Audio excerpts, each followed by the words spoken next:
欢迎回来。首先来关注中美的消息。尽管中方多次强调用竞争来定义或主导中美关系是完全错误的，但美方仍执意打着中国威胁论的旗号，推动经济、科技、军事各方面与中国竞争的方案。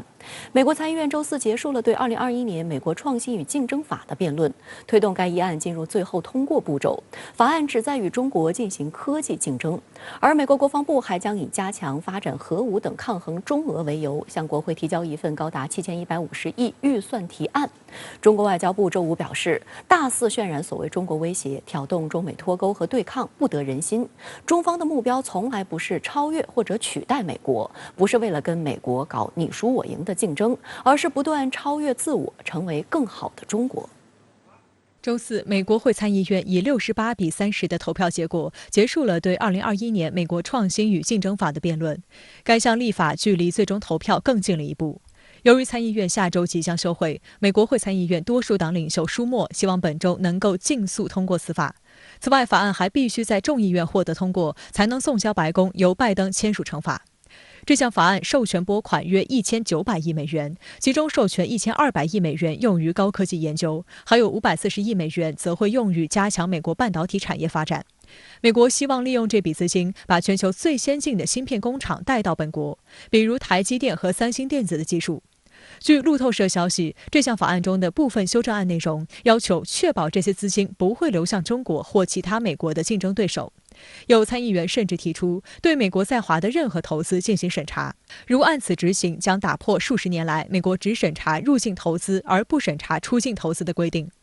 此前，美国消费者新闻与商业频道就曾指出，这项2021年美国创新与竞争法是美国两党之间少有可以达成的共识。法案旨在应对中国的所谓技术挑战，对抗中国全球影响力。近期，中方已多次就美国国会推进审议包含涉华消极内容的法案表明严正立场。周五，外交部发言人赵立坚再次回应指出，有关法案罔顾事实，大肆渲染所谓中国威胁和恶意影响，鼓噪对华搞全面战略竞争，甚至挑动中美脱钩和对抗，不得人心。这也与两国和世界人民期盼中美交流合作的普遍愿望背道而驰，中方对此坚决反对。中方的目标从来不是超越或者取代美国，不是为了跟美国搞你输我赢的竞争，而是不断超越自我，成为更好的中国，让中国人民过上更好的生活。赵立坚还敦促美方端正心态，理性看待中国和中国发展，尊重中国人民正当享有的发展权利，停止审议推进有关涉华消极议案，以免损害中美关系和两国重要领域合作。有分析认为，该法案对中国的影响极其有限，反倒可能会令美国被困在自己设置的高墙内，限制自身发展。因为科技创新不仅仅需要自己研究，也需要通过与其他国家广泛交流来保持推进。从本质上来讲，美国想通过这种法案来切断同中国的技术沟通，我是觉得值得怀疑的。因为现在的中国不同以前，现在的中国它的自主研发能力、创新能力是非常强的。美国参院的话，不管它通过不通过，应该说这个法案对美国而言的话是害人害己的。所以我觉得不管怎么说，关于技术问题、技术沟通、技术交流的问题，美国的话呢，如果这样做是选错了方向。在军事领域渲染中俄威胁，推动增加军费，展开与中俄进行军力竞争，也是美国的惯用手段。路透社消息称，美国国防部7150亿预算提案将于当地时间周五送交国会。提案预计将包括在太空领域、核武技术以及所谓太平洋威慑计划等方面的投资。报道称，太平洋威慑计划旨在对抗中国，聚焦印太地区的竞争，目标是通过加大对雷达、卫星和导弹系统的投资，加强美国在该地区的作战准备。此外，预算还将用于研发和试验高超音速武器等其他下一代武器系统，从而加强抗衡中俄的能力。对于美国不断渲染的中俄恐惧症，俄罗斯外交部发言人扎哈罗娃此前回应称，原来这是简单的很。白宫宣布了俄罗斯恐惧症和中国恐惧症的价格，破坏与俄罗斯和中国的关系，将使美国纳税人额外花费7150亿美元。战略预案它所获取的能力，包括美国在太空领域、在核武技术领域，那么对中俄保持的话呢，技术上的优势。那么在地区来讲，它呢要在中国的周边地区保持的话呢，利用高技术手段对中国的监视能力和盟友的同行动能力。整个目的来讲，它是通过的话呢，它所拥有的军事优势，长期的话呢，保持美国在全球甚至在地区的话呢战略主导权。美国还把中俄威胁论延伸到了太空。2018年，美国太空部队成立之后，就一直动作不断，积极研制各种武器装备，演练新的战术。美国太空军司令部司令近日更是恶人先告状，宣称中俄已研发足以瘫痪或摧毁美国卫星的武器，中国的外空能力对美构成所谓紧迫威胁。国防部发言人谭克飞周四表示，此类言论的一个突出特点就是将观点当作事实，把臆想当作结论，这既不能自圆其说，更难以取信于人。其真实目的无非是先树立假想敌，再自扮受害者，为扩充太空军备谋求绝对优势制造借口。事实上，将外空定性为作战疆域的是美国，组建独立太空部队的是美国，频繁组织外空作战演习的还是美国。当前，外空武器化、战场化已成为国际社会迫在眉睫的威胁，美方对此难辞其咎。谭克飞表示，中方一贯坚决反对外空武器化和外空军备竞赛。我们的征途是星辰大海，我们的目标是和平利用。多年来，中国与俄罗斯等国家一道，致力于推动达成旨在防止外空军备竞赛的国际法律文书，确保外空成为促进人类共同福祉的新疆域，而不是充斥竞争对抗的新战场。大国要有大国的担当，大国要有大国的样子。希望美方拿出大国责任担当，以实际行动维护外空持久和平与安宁。相关话题来连线特约评论员管瑶。管先生您好。美国总统今天将向国会提交总额高达7150亿美元的国防预算案，您对此如何前瞻？好的，主持人。那么这是拜登就任美国总统之后提交的首份国防预算案，覆盖2022财年，因而呢可以说是备受媒体关注。周四，防长奥斯汀和参联会主席米利联合在国会听证，等于呢是在提前推销这份预算案。那么包括此前媒体提前曝光的一些个内容和要点，国防预算案的这个大致的方向与轮廓已经基本清晰了。美国国防部的这个年度预算是7150亿美元，但是呢，这并不是美国明年国防投入的全部，那么它是跨部门投入的，包括联邦调查局、能源部以及其他部门的关联预算。按照路透社的说法呢，美国2022年的国防总投入达到7530亿美元，较2021年呢上升了1.7%。当然呢，这还是在驻阿富汗美军7月就已经完成全部撤出的这样的一个大背景之下。美国防务新闻网站说，单从阿富汗撤军一项将可节省500亿美元的军费支出。那么，威斯康星州的众议员马克·波坎，他近来就反复呼吁，要将省下来的战争预算转投到医保、住房等等国内的民生项目，喊出所谓 peace dividend 这样的一个概念，所谓和平红利。但是呢，波坎众议员看来是想多了。那么单就五角大楼明年的预算，至少防长和参联会主席这两位对7150亿美元的这个投入规模是满意的。所以今天五角大楼官网的通稿标题也强调投入足够执行国防使命 ，sufficient for defense mission。奥斯汀在听证会上声称，那么在武备投入上，明年国防预算的思路是压缩过时的武器系统，他称之为 legacy system。以腾挪资源来强化对新一代前沿武备军纪领域的投入。那么何谓过时武备呢？奥斯汀仅仅含糊表述这些是老旧的舰船、飞机以及需要强化维护保养的情侦与监控平台。那么对照来看，已经有媒体列举将被大幅压减的武备，包括滨海战斗舰、A-10战机以及 KC-10、KC-135空中加油机、MQ-9无人机等等。那么五角大楼重视的所谓新一代的尖端武备领域又有哪些呢？包括高超音速武器、人工智能、微电子、5G 技术、网络战力、造舰能力以及核武库的现代化等等。明年美军预定将会投入600亿美元更新3位一体核打击系统，包括升级核武控制指挥系统、采购哥伦比亚级核潜艇，以及完成对 F-35隐形战机核弹投送的认证等等。那么按照路透社的说法，未来10年呢，美军核武系统的全面更新最终投入将会超过1万亿美元。五角大楼向国会要钱都会拿外部威胁说事儿，有媒体认为明年美国国防预算恶化指向明显，您对此又是如何看呢？确实是这样。那么尤其是这2年啊，每年国会争吵防务预算案，也都是中国威胁论吵得最凶的一个时刻。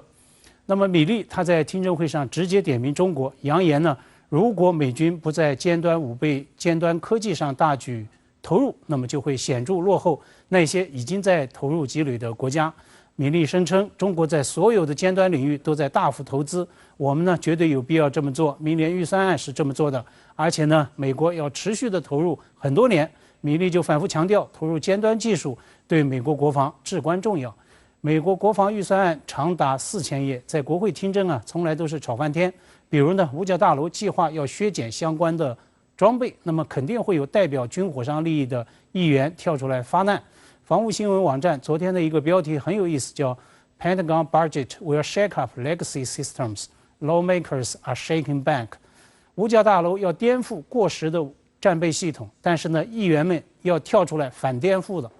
值得注意的是，这些跳出来的议员也在打所谓的中国牌。比如呢，明年美国国防预算预定会增加1.7个百分点，但是呢，代表军火商利益的多位共和党议员呢，都在嫌增幅太保守，至少要增加3到5个百分点。参议员少数派的领袖麦康奈尔，他上周呢就放话，中国对军方的长期投入正在取得回报，这已足够让我们警醒。难道这时候民主党还要为军费投入踩刹车吗？一年花7530亿美元，在世界前10大军费国的榜单上，美国一个国家的投入常年比其他9个国家军费投入总和还要多。那么美国人均年军费投入更是超过2000美元，同样呢是高居全球第一。每年中国开两会，军费预算必然会成为西方媒体热炒的一个话题。现在美国军费膨胀到这样一种地步，是不是也该严肃地讨论一下美国军事威胁论呢？美国国防预算也有意增加对所谓太平洋威慑计划的投入，路透社称之为瞄准中国在印太搞战略竞争的工具。您对此有何评论？很显然，从美军的最新防务预算案来看，包括拜登政府上台以来的美军高层动向，那么印太方向会成为美军经营的一个重中之重。就在今天，在拜登向国会提交预算案当天，防长奥斯汀呢会在五角大楼接待来访的印度外长苏杰生。那么印度外长访美，专程去见美国防长，我想这样的一个安排耐人寻味。也是在前2天，日本防卫相提议在4国机制之下举行防长4方会。那么在回应相关记者就此提问时呢，五角大楼发言人科比对此做出了积极回应，强调奥斯汀首访行程就是亚洲，到访日韩印3国。那么他也声称说，奥斯汀期待与4国机制下的其他国家的同事进行建设性的讨论，等于呢正面响应了日本防相的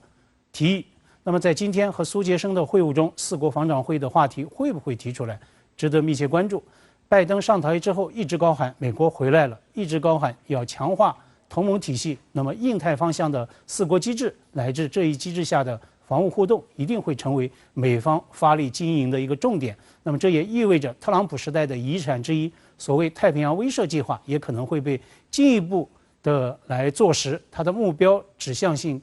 更强。那么我想这一点呢，尤其需要值得我们警惕。好的，也谢谢管先生跟我们共同在线分享您的观点，谢谢。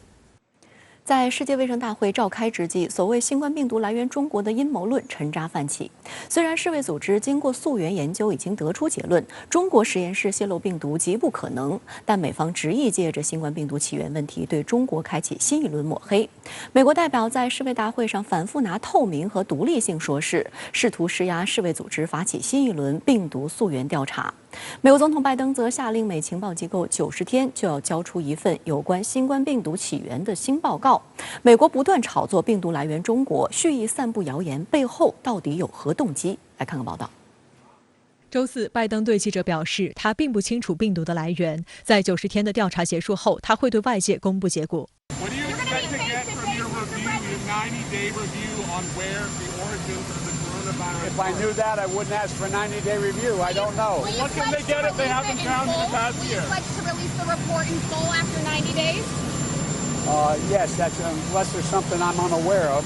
此前一天，拜登下令要求美国情报部门加大力度展开调查，并在90天内提交调查报告。拜登在声明中说，情报部门本月早些时候向他提交的一份报告显示，该部门内部对于新冠病毒的起源也存在分歧，部分人倾向于动物起源说，另一部分人则倾向于实验室泄露说。其实，拜登3月就曾要求情报部门就新冠病毒起源进行调查，此次是在此基础上加大力度。观察指，即便美情报部门提供的初步报告给出了动物起源说和实验室泄露说两种思路，但拜登下令继续调查，明显就是冲着实验室泄露的结果导向而去。而在病毒起源的医学问题研究上，美国政府不从医学或科学的研究方法入手，而是将其赋予情报机构，用心昭然若揭。在周五举行的外交部例行记者会上，发言人赵立坚就表示，世人都清楚美方近来再次恶意翻炒实验室泄露，声称要就这一问题进行调查，动机不纯，用心险恶。病毒溯源是一个严肃的科学问题，美国却企图让所谓情报人员来主导结论，这只能说明美方根本不在乎事实真相，根本不想搞科学研究，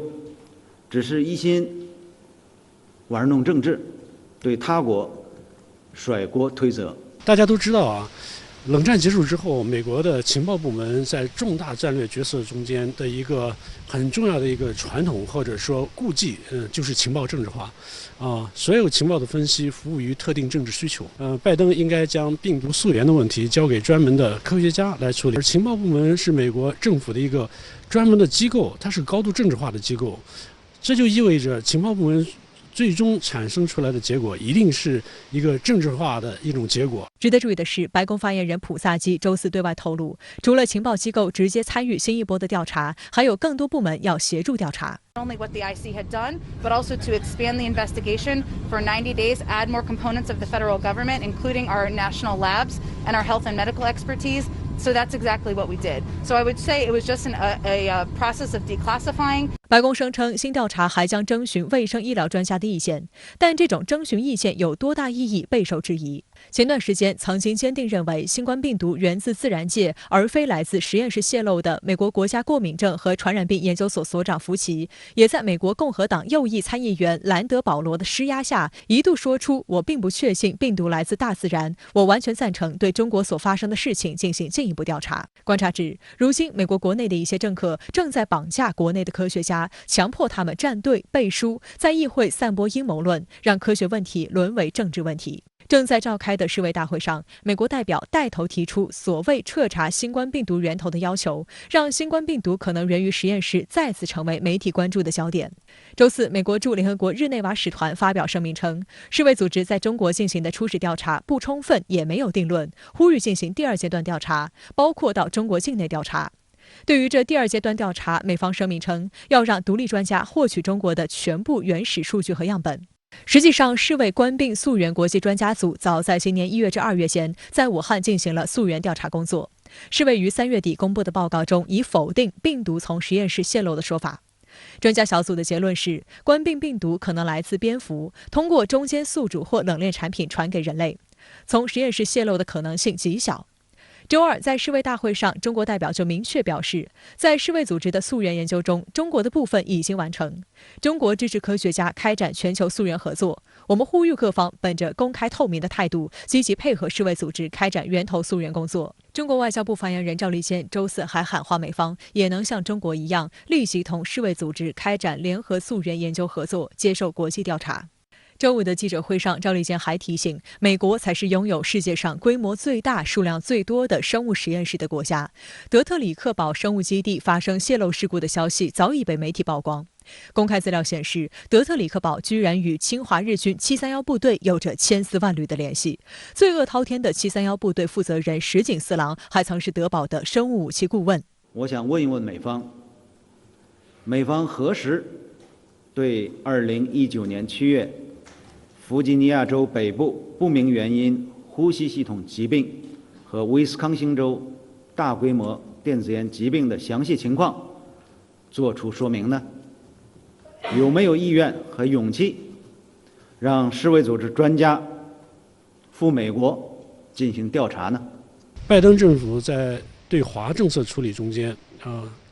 没有放弃政治和战略竞争的这样一种思维，这就意味着呢，他不可能丢掉任何一个可能用于中国进行战略角逐中间有利的工具。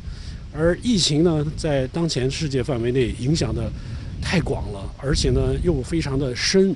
所以拜登政府试图利用病毒所源这个问题再次对中国进行一个形象的抹黑，来诋毁中国在疫情爆发后对国际社会做出来的巨大的这种贡献。深圳卫视注意到，恰恰是在世卫大会召开前夕，有关新冠病毒从实验室泄露的质疑声再起。《华尔街日报》周日以所谓独家报道的形式引述一份美国情报报告称，中国科学院武汉病毒研究所的3名研究员在2019年11月出现严重病情，并到医院寻求治疗。报道称，这份报告或将助长有关扩大调查冠病病毒起源的呼声，看病毒是否是从武汉病毒研究所实验室外泄。很快，该报道被美国保守派当作确凿证据跳出来极尽抹黑。福克斯、福布斯等美国媒体在随后几天陆续跟风炒作。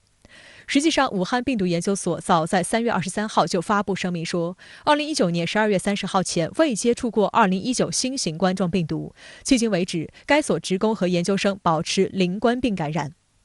观察指，随着美国施打疫苗的脚步加快，国内冠病疫情逐渐受控后，美国两党终于找到共识，炒起了新冠病毒溯源的冷饭。而《华尔街日报》解密的这份所谓报告，其所提供的有关受影响的研究人员人数、生病时间点以及就医方面的细节，比特朗普政府执政后期发布的国务院报告还要详细。复旦大学美国研究中心主任吴兴博分析，美媒在此时间点上重燃新冠病毒源自武汉实验室的论述，显然是希望引起世卫组织关注，并影响大会有关病毒溯源工作的讨论，以此向中国施压。吴兴博认为，美国内部已经对病毒源头形成一套观点，不会轻易放弃特朗普时期留下的武汉实验室病毒泄露论。不论是民主党和共和党面临着当前60多万人死亡，3300多万人确诊，没有人和没有任何政治力量愿意承担这个责任。他们习惯的做法就是政治化操作和甩锅。这里边我们能够看得很清楚，拜登政府的确继承了美国政治精英在对外政策中间对华战略角逐的基本的理念和思维。另外，为炒作所谓武汉实验室泄露，美参议院又搞起小动作。据美国国会山报报道，美国国会参议院于周二正式通过2项修正案，禁止包括美国国立卫生研究院等联邦机构将资金用于资助中国所谓的功能获得研究，并禁止美国投资武汉病毒研究所。据报道，这2项修正案将被加入正在审议中的无尽前沿法案。该法案目标在于扩大美国科研投资，从而与中国开展全面竞争。预计该法案将获得2党议员支持，本月底前完成立法。美国这样一种做法是损人害己。如果美国对高科技设限过重，而阻止了科学家之间高层次、高水准的交流的话，最终美国对中国进行科技封锁的这种最终的结果，一定是使得美国自身的创新活力逐渐的丧失。台湾新冠疫情大爆发，疫苗严重缺乏，导致疫情防控仍未看到曙光。在外界毫不知情的情况下，首批莫德纳疫苗周五抵达台湾。对于为何事前保密到家，蔡当局亦有所指的称，因为担心受到干扰。另外，在对此前41万剂阿斯利康疫苗分配上，各地分配极为不均，再次引发不满。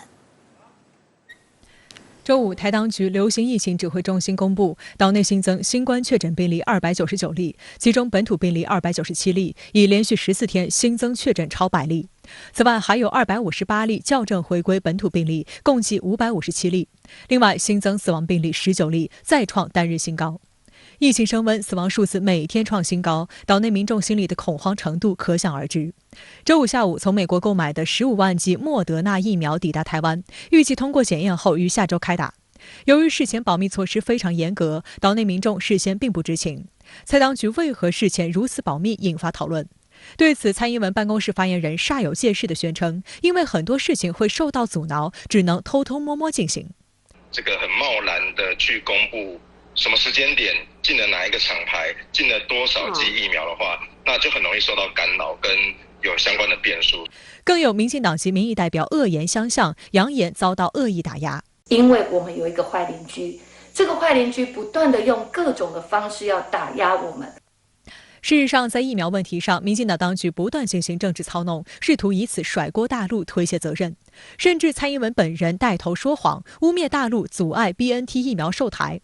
对于此事，国台办发言人朱凤莲已解释得非常清晰。早在2020年3月，上海复星医药集团即与德国 BNT 公司签约，参与 BNT 疫苗研发，并拥有在中国大陆及港澳台地区的独家商业权益。简而言之，根据商业规则和诚信原则，台湾地区购买 BNT 疫苗只能通过上海复星医药集团，而不能绕过上海复星向德国 BNT 公司购买。对于这一点，民进党当局心知肚明。岛内民众对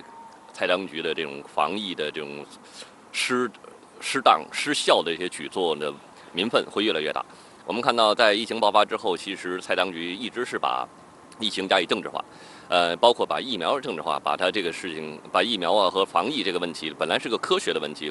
公共卫生的问题，非要跟两岸关系的政治议题扯在一起，而且对此来进行对中国大陆进行的这种各种抹黑或者是政治攻击。外界还注意到，这批莫德纳疫苗抵台的时机也非常微妙。周三，美在台协会台北办事处处长黎英杰举行离任记者会时声称，美国总统拜登日前宣布要释放出的疫苗还在拟定分配标准。由于台湾确诊人数相比其他地方仍然算低，因此美方还不急于向台湾发放疫苗。此言一出，引爆岛内舆论。台北市长柯文哲再次开炮，来猪也吃了啊，军火也买了，他所以。他的意思就是说，你们才死11个人呢，还不算多啊。按照林英杰的说法，大家理解的都是美国的疫苗应该不会这么快运往台湾。那么，为什么会有15万剂莫德纳疫苗突然间就抵台呢？对此，有分析指出，蔡英文强调疫苗总共会有3000万剂，但面对疫情严峻，如果要等到8月才能有足够疫苗量，这2个月的时间，民众恐慌会持续加剧，对民进党执政不满的情绪也会升高。这15万剂疫苗虽然是杯水车薪，但至少在一定程度上可以缓解对蔡当局的批评声浪，避免民进党溃敌。香港中评网周五的评论文章指出，疫苗严重缺失，加上3级警戒之下的经济生活压力，台湾社会的集体焦虑与仇恨值来到最高点。根据台湾民意基金会周二公布的最新民调显示，民进党支持度大幅暴跌至23.2%。台湾的疫情现在到这种程度，急需疫苗，但是美国依然不愿意释出援手，也可以从此你可以看出来，所谓的就美台关系或者美台友谊的这种含金量到底成色有多少。那我觉得这应该是给蔡当局，包括岛内民众，应该是好好上的一课。也就是对于美国而言，永远是美国利益优先，而不是台湾或者美台利益优先。除了疫苗奇缺，在对疫苗分配上，由于各地分配极为不均，引发强烈不满。岛内透过新冠肺炎疫苗实施计划分配的41万剂阿斯利康疫苗于上周抵达台湾。经过1周的检验后，这批疫苗于本周4正式被分配到各县市。按理说，基于防疫考虑，疫苗应该优先提供给疫情重灾区的双北市，然而结果却大跌眼镜。根据台当局流行疫情指挥中心公布的首批分配数量，台北市分配到2.2万剂，新北市仅有1.8万剂。相较疫情并不严峻的高雄市，却分配到2.1万剂疫苗，不禁令人质疑：难道分配疫苗蓝绿有别？荒腔走板的决策凸显民进党当局防疫也处处充满了政治算计。再来，我们看到高雄呢确诊30人，拿多少呢？拿2.1万剂。比新北还要高，因为高雄比较暖啊，因为高雄比较暖啊，所以民进党在分配疫苗，真的没有所谓的政治吗？真的没有所谓的颜色吗？那柯文哲跟侯友宜，你们整天骂我骂半天，我好像不用给你那么多吧？相关话题来连线特约评论员刘和平，刘先生您好。对于蔡英文当局指责中国大陆把疫苗问题政治化，阻止台湾获得德国生产的复必泰疫苗一事，您是如何看？其实最近一段时间以来，两岸之间围绕着台湾能否获得复必泰疫苗而引发的争议，实际上涉及到的是3个层面的问题。这3个层面的问题不能混为一谈。第一个层面是，由于上海复星公司从德国药厂手上获得了包括港澳台地区在内的整个中国范围内的复必泰疫苗代理权。蔡英文当局认为，这是中国大陆在透过上海复星公司刻意打压台湾，因为里面暗含着中华人民共和国才代表中国的一中原则，不仅有在政治上矮化台湾的意味，而且把台湾与香港、澳门并列，背后暗含着一国两制的意味。因此，蔡英文当局坚决拒绝从上海复星公司手上获得复必泰疫苗。对此，我个人认为这件事情要一分为二来看。一方面，实事求是来说，上海复星公司跟德国药厂签订的代理大中华地区复必泰疫苗的合同，尤其是在代理合同中包含了台湾，的确是建立在一个中国原则这一政治基础之上的。但是从另外一个方面来看，这并不意味着上海复星公司是在刻意打压台湾，因为上海复星是一家大陆的企业，中华人民共和国宪法是承认台湾是属于中国一部分的。在这种情况下，假如上海复星跟德国药厂签订的这份代理合同不包括台湾，那才是不正常。那么这件事情的第二个层面是，在拒绝从上海复星公司购买复必泰疫苗之后，蔡英文当局又想绕过中国大陆与上海复星公司，直接从德国药厂那里购买，结果是碰了一个软钉子。蔡英文当局认为，这又是德国方面受到了中国大陆政治施压的结果。我认为在这件事情上，蔡英文当局也错怪了德国药厂，因为德国方面不仅有义务遵循中德建交的政治基础，也就是一中原则，而且更为关键性的是，假如德国方面绕过上海复星公司，把复必泰疫苗卖给台湾，将会违反复星公司跟德国药厂签订的代理合同，是要面临着巨额违约金罚款的。那么除此之外，这件事情的第三个层面是，在此之后，无论是大陆的上海市、福州市、江苏省还是国台办，都表示愿意无偿捐赠一批疫苗给台湾。但是蔡英文当局仍然认为这是大陆在趁机推销一个中国原则的九二共识，是在搞统战。事实上，我认为中国大陆在捐赠台湾疫苗的时候，不刻意突出两岸政治问题，就已经是非常有善意了。难道蔡英文当局还妄想大陆在捐赠疫苗的时候刻意强调这是捐赠给所谓的台湾国的吗？这显然是过于敏感，想得太多了。那在您看来，当前两岸因为疫苗问题而引发的纷争，最终又会对接下来的两岸关系，尤其是岛内政局带来什么样的影响？我想，毫无疑问，当前台湾岛内的上上下下正在因为这场疫情而陷入到了巨大的挫折感当中。这种挫折感又是因为4件事情失败而引起的。第一件事情是，最近一段时间岛内疫情的再度爆发，这不仅让相当一部分台湾人的自信心从高峰一下子跌落到了谷底，甚至陷入到了深深的恐惧氛围当中。那么第二件事，蔡英文当局一度想凭借台湾在防御抗疫成功的经验，去加入世卫组织，尤其是出席世界卫生大会的，并因此获得了以美国为首的西方国家前所未有的支持。但是最终由于中国大陆坚决反对而功亏一篑，这对于原本志在必得的一部分台湾人来说，无疑是一个重大的打击。那么第三，早前以洪都拉斯为首的个别中南美洲国家，为了获得中国大陆生产的疫苗，曾经一度出现了要跟台湾断交、跟中国大陆建交的迹象。这使得原本想借防御抗疫成功经验拓展国际舞台的蔡英文当局，不仅偷鸡不成，还拾了一把米。那么第四就是，当台湾疫情再度爆发的时候，他们想向西方国家求购疫苗，就陷入到了求而不得的困境。不过值得注意的是，蔡英文当局肯定不会把自己面临的4大挫折归咎于自身防御抗疫不力，以及美国的支持仅仅是口惠而实不至，而肯定会把所有的责任都归咎于中国大陆的政治打压，甚至是因此而在岛内大打政治悲情牌。我相信大家应该还记得，在不久前结束的那场台湾地区领导人选举中，原本民调大幅落后于韩国瑜与国民党的蔡英文与民进党，最后就是靠着所谓的反一国两制与打香港牌而绝处逢生。当前台湾疫情的再度爆发，以及台湾没有疫苗可打的现况，又让蔡英文与民进党的民调跌落到了一个小小的低谷。在这种情况下，打悲情牌，把责任归咎于中国大陆，无疑又会成为蔡英文当局的救命稻草。这也是民进党当局的拿手好戏，尤其是在当前岛内疫情爆发、民众生命安全受到极大威胁的背景下，把责任归咎于中国大陆，更能够煽动起一部分民众的共鸣。而在我看来，两岸问题归根到底其实就是民心问题，尤其是岛内的民心向背问题。未来无论大陆对台湾是采取稳统还是武统，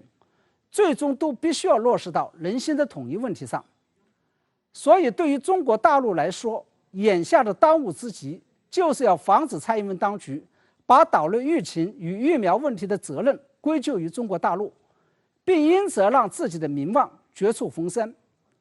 而解决问题的办法，就是要摆脱蔡英文当局将疫情与疫苗问题政治化和意识形态化的做法，从人道与悲天悯人的角度，从救急救难的角度去帮助台湾解决当前面临的疫苗短缺困境。好的，也谢谢刘先生跟我们共同在线分享您的观点，谢谢。据新华社消息，周四，国务委员兼外长王毅应约同英国首席大臣兼外交发展大臣拉布通电话。王毅表示，中方愿本着开放态度与英方继续就敏感问题开展交流，但应尊重中国的主权和领土完整，尊重中国人民自主选择的发展道路，尊重中国不受干涉处理本国内政的权利。王毅表示，去年习近平主席2次同约翰逊首相通电话，为两国关系发展指明了方向。中英关系有着深厚基础和强劲动力，中方始终重视英国的国际地位和作用，愿成为全球化英国的合作伙伴。拉布表示，英中关系基础深厚而牢固，虽然两国之间存在分歧，但英方愿本着相互尊重、求同存异的精神，同中方加强交流、理性沟通，不断增进相互了解，让合作而非分歧定义双边关系。英方高度赞赏中方在抗击疫情中取得重大成果，愿同中方进一步深化在公共卫生、“一带一路”、经贸、气候变化等各领域的协调与合作。通话中，王毅特别指出，中英两国历史文化背景不同，发展阶段各异，看问题角度不尽相同，存在分歧是客观现实。重要的是，双方应本着相互尊重的精神，开展平等对话，增进了解，清除疑虑，澄清事实，明辨是非。麦克风外交不可取，搞小圈子政治更不符合时代要求。在涉港涉疆问题上，王毅也阐述了中方原则立场，强调一国两制是中国的基本国策，中方将坚定不移、一以贯之地坚持。中国在香港所做的一切，都是为确保一国两制行稳致远。完善香港特区选举制度正在得到香港各界广泛支持。王毅说，新疆问题的本质是反暴恐、反分裂、去极端化问题。中方欢迎外界各方人士到新疆了解真实情况，但不接受有罪推定式的所谓调查。需要指出的是，尽管受到疫情冲击，去年中英双边贸易额仍逆势增长。英国《卫报》引述英国国家统计局公布的数据称，英国对中国的进口需求，尤其是用于防疫防护用品的棉纺织品进口大增，是带动进口的原因，但这只是一部分因素。从2018年到今年第一季度，英国自中国的进口总量上升66%，达到169亿英镑。而数据显示，今年第一季度，中国跃升为英国最大货物贸易伙伴，超过德国、美国、荷兰和比利时，体现中英经贸关系的韧性和潜力。这个时机，我觉得还是比较一个重要的一个节点啊，因为大家都知道，过去一段时间呢，这个英国对华政策呢出现一个比较大的变化，这么做呢实际上是不符合这个英国自身的利益。中方的这个贸易，还有这个乃至中国的投资，对英国的这个未来这个脱欧后的经济发展都是有利的啊。而现在这个英国政府呢，也迫切需要这个证明，它这个脱欧后呢，能够给这个英国民众呢带来更好的这个经济上的这个好处啊，和这个国家的这个繁荣啊，这个稳定。这一方面呢，缺少这个中国，没有这个中国的合作，我想这个英国的这些目标呢，也很难实现。欧洲理事会主席米歇尔和欧盟委员会主席冯德莱恩周四以视频形式与日本首相菅义伟举行峰会。会后的联合声明强调所谓台海和平与稳定的重要性。此外，欧日还表示将就香港、新疆及其他区域事务紧密协调，并密切关注东海及南海局势。中国国防部、中国驻欧盟使团、中国驻日使馆接连回应，表示强烈不满和坚决反对。据日本媒体报道，在会谈期间，菅义伟与米歇尔·冯德莱恩就中国香港、新疆的所谓人权问题表示深刻担忧，并扬言强烈反对单方面改变东海、南海现状的任何企图。菅义伟称，日本将与欧盟合作，加强对印太地区的参与力度。此外，在联合声明中，双方明确强调台湾海峡和平与稳定的重要性，敦促和平解决两岸问题。对于此次日欧领导人视频会议，日本媒体普遍予以高度关注。每日新闻称，日本与欧方领导人在联合声明中明确写入有关台湾的内容系首次。针对日本与欧方领导人的有关声明，中国驻欧盟使团回应表示，欧日的言论损害国际和平与稳定，损害地区国家相互理解与信任，损害第三方利益，对相关言论表示强烈不满和坚决反对。中方会更坚定捍卫国家主权、安全及发展利益。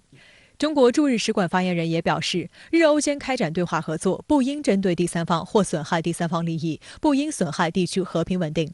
日本作为亚洲国家和中国近邻，近期接连在涉华问题上挑起事端，严重损害双方互信，对两国关系改善发展进程造成严重干扰。日本它这个政府面临的国内压力比较大啊，同样这个欧盟也有很多问题啊，这个疫情的问题，还有这个周边很多问题，所以我想的话，通过把这个矛盾啊，这个焦点啊转到这个中国这一方面啊，也有一个就是说转移这个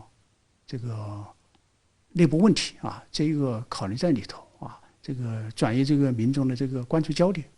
有学者就认为，相关声明可以看作是欧盟在到处借力的一种表现。从欧盟最新对华行为中可以看出，欧盟在单方面对华施压力度不够时，会从中国周边国家着手展开一种平衡外交，以便对中国在国际社会产生的影响力进行平衡和对冲。如果中欧关系朝向不好的方向发展，同日本这些国家接触，也方便其尽早在中国周边进行布局，从而进一步转移在华产业链和投资。深圳卫视记者也注意到，除了在此次欧日领导人联合声明中提及台海外，台湾海峡的和平与稳定的重要性，在4月的日美领导人联合声明、5月的 G7 外长联合声明中都有写入。